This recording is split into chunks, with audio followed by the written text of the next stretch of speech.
Rode has already upgraded the recording feature built right into the Wireless Go 2. In this video, I'll help you understand the internal recorder and step you through the best settings to create backup recordings or podcast media right to the transmitter.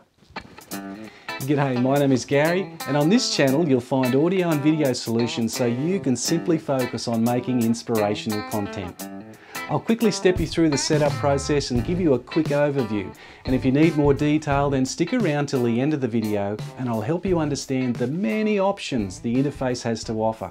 Make sure you have all your components fully charged and ready to set up. Now, this is the cable that you'll need to get the best quality audio to your phone. Download and install the very latest version of the Rode Central app. Open the Rode Central app and accept any firmware updates. Plug in and update the receiver and adjust these settings. Plug in and update the transmitter and adjust to these settings. Switch on the receiver first and then the transmitters. Connect the receiver to your phone using your chosen cable. Open the camera app of your choice, then you can start filming. Not only does the receiver feed clear audio to your streaming device, the transmitter now thankfully reliably records audio files independent of the actual receiver. You don't really want to have to use your backup track, but here's an example of how a backup track can be really helpful. We'll have a listen to the recordings that are not only from on the iPhone, but also the backup recording on the little transmitter. So I'll get Andrea to take the unit for a little bit of a walk, and you just watch the little signal level indicators as it goes for a walk. The Rode Central is a companion app for the Wireless Go 2 that allows you to set up the device preferences, access, to optimize and export recordings, and to activate and deactivate functions. So some of the things that you're able to access is the unique ID. The receiver has lost all connection with the transmitters. Even so, the transmitter is recording its own onboard recording. Yet note that it actually is flagging the low signal, and as soon as it comes back into signal it will actually resume. But let's have a listen and you'll be able to hear the onboard recording, how you're able to use that and dub it on.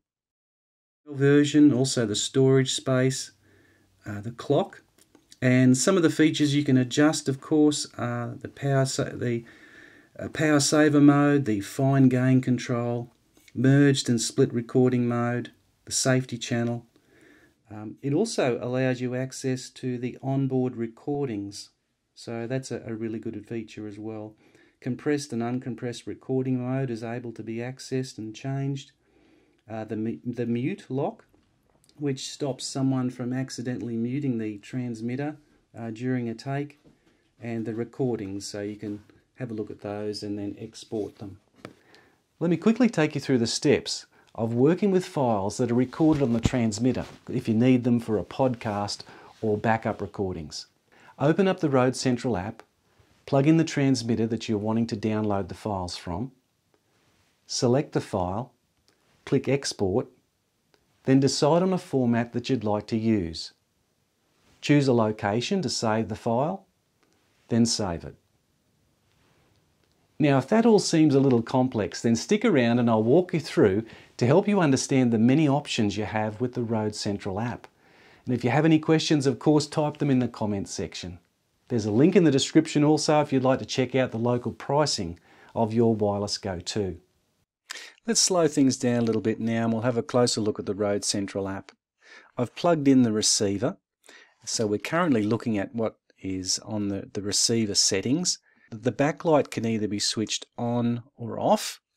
The backlight is the lit part of the screen here. If you don't have it lit all the time, you have to press the power button to actually see what's happening. And if you want to quickly glance and see if your audio is running and you've got a nice connection, you need easy access to that.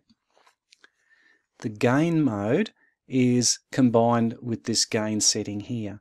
At the moment, set to coarse, you've got low, medium and high, so 3 selections. If you then click the coarse mode, it'll change to fine, and fine gives you 10 different decibel settings, so it gives you a much finer adjustment on the sensitivity. On a mobile device like a phone or a smartphone, any smartphone or iPad or something like that, you really only need the coarse and set to high. The mode is split at the moment, which means the left and right channel will be fed separately with 2 different transmitters. When it is set to merged, it means these 2 transmitters will go to the receiver as a mono signal, and you'll have both left and right channels will be exactly the same. Now, in the case where one transmitter may not be picking up the sound as good as the other, like one person might be speaking a lot softer, that could be a problem, because once they're merged, you have no more control.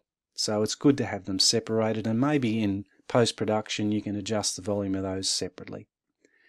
While it's in the merged mode, you do have a safety channel function, and that is a little feature inside the receiver.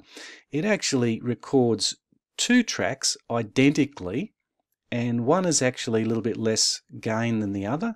So in the case of something overdriving, you do have some sort of safety there.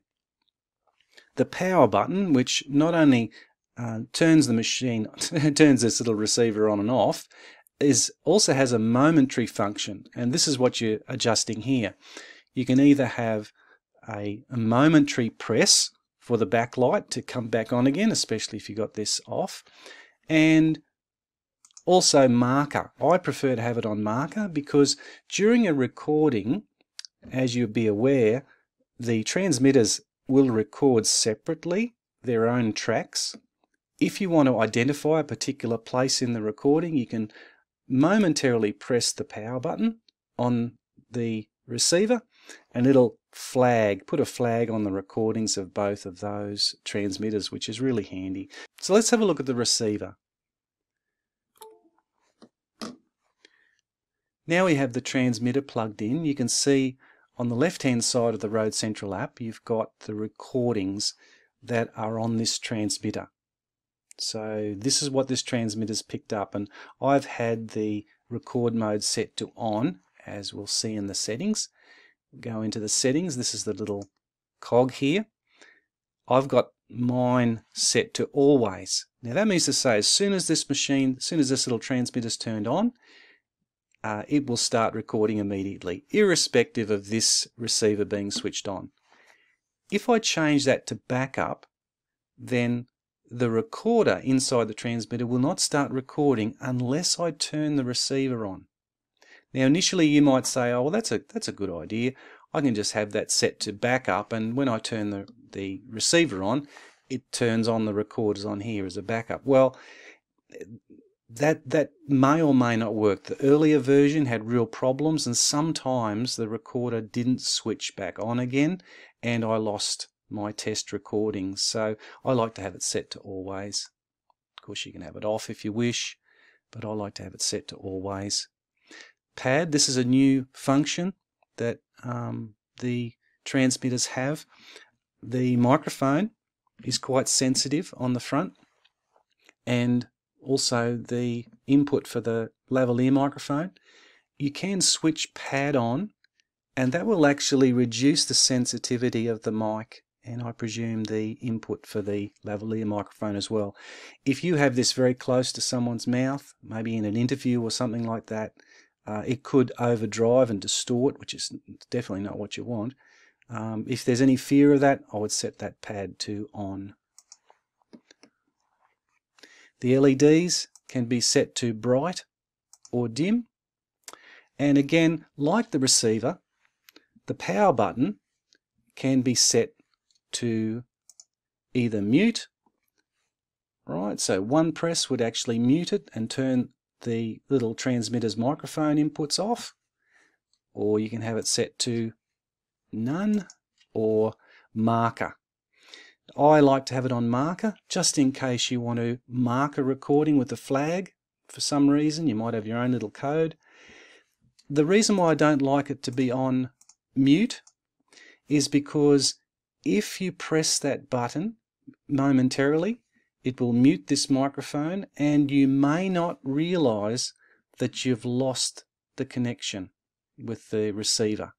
There is, on the little receiver here, there is a little mute indicator that that transmitter has been muted, but oh boy, that's, I don't know what you think, but that's a little bit dangerous as far as I'm concerned, so I like to have it just set to marker. When you have the record mode set to always, you do not have an option of, I'll show you, when it's set to backup, you have an option of standard quality, which is like an MP3 style recording, a compressed recording. I like to have broadcast quality anyway, even though it's only a smaller number of hours for backup. I think that if you're going to get a backup recording, it should be as good as possible, but of course you might see that a little bit differently. So yeah, I like to have that set to always. Let's have a look at exporting those files. We select a particular file that we want to export, press the export button. Here you can actually change the file name. Let's change it to, say, something really special like file 1. You can select how you want to export it, like MP3 for any podcasts and things like that, and also you can change the quality of the output as well. Then once you've got it to that stage, you would just select the particular place where you wanted to export it to, then export the file. If you've got any other questions or comments that you'd like to add, make sure you leave those in the comments section. We'll be able to help you out with your answers. Now, if you enjoyed this video and you'd like a reminder when we upload our next video, then please consider subscribing. Until next time, I'll catch you later.